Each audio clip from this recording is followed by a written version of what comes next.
43ኛው የጃንሜዳ ዓለም አቀፍ ሀገር አቋራጭ ውድድር በስኬት መጠናቀቁን የኢትዮጵያ አትሌቲክስ ፌዴሬሽን ፕሬዝዳንት ኮማንደር ስለሺ ስህን ለጣቢያችን ኤንቢሲ ኢትዮጵያ በስልክ ሐሳቡን አጋርተዋል።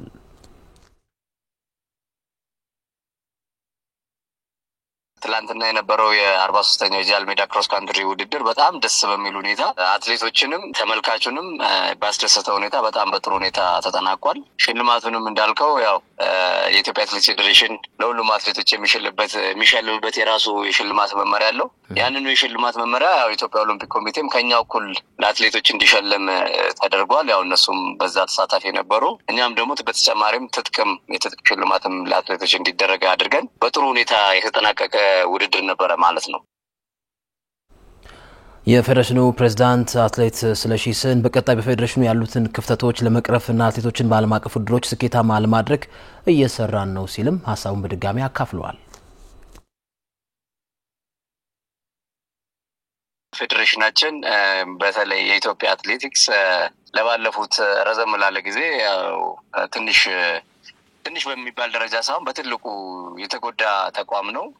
በብዙ መልኩ ነው ጉዳት የደረሰበት ማለት ይቻላል። አንደኛው የማዘውተሪያ ስፍራ እጥረት እሱ አንዱ ችግር ነበረ። ያው የአዲስ አበባ ስቴዲየም እንግዲህ ለባለፉት 4-5 ዓመታት ዝግ ነው፣ እስካሁንም አልተሰራም ትራኩ።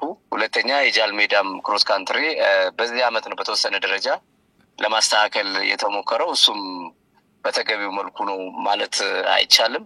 ግን ያው ሆኖ በምንችለው አትሌቶችም ያው ብቃት ያላቸው አትሌቶች ሀገራችን ያሉ አትሌቶች በሙሉ በዚህ ውድድር ላይ ተሳትፈው ማጣሪያውን አልፈው የተወሰነ ማስተካከያ ካልሆነ በስተቀር አብዛኞቹ ያው አልፈዋል ማለት ይቻላል። እና እንግዲህ የሁለት ወር ጊዜ አለን። እኛም ከዚህ በፊት የውድድር ወደዚህ በ3 ወር ከበፊት ከሚያዝለት መርሃ ግብር በ3 ወር ወደዚህ መጥቶ የተደረገ ውድድር ስለሆነ እንዲዘጋጁ ጥረቶችን እናደርግ ነበር። ያው ስንመክርም ስናሳስብ ነበርና ከዛ አንፃር ጥሩ ተፎካካሪ ሆነን የሚል ግምት አለን። ያንንም ለማድረግ ደግሞ አትሌቶቻችንን በዚህ ሳምንት መጨረሻ ወይ የሚቀጥለው ሳምንት መጀመሪያ ላይ ሙሉ ለሙሉ ጥሩ ትሬኒንግ አድርገን በተቻለ እንግዲህ ጥረት እናደርግ ማለት ነው። በመጨረሻም የኢትዮጵያ አትሌቲክስ ፌዴሬሽን ፕሬዝዳንት አትሌት ስለሺ ስህን 43ኛው የጃንሜዳ ሀገር አቋራጭ ውድድር በስኬት በመጠናቀቁ ሁሉም የባለድርሻ አካላት ሊመሰገኑ ይገባል የሚል ሐሳቡንም አጋርቷል።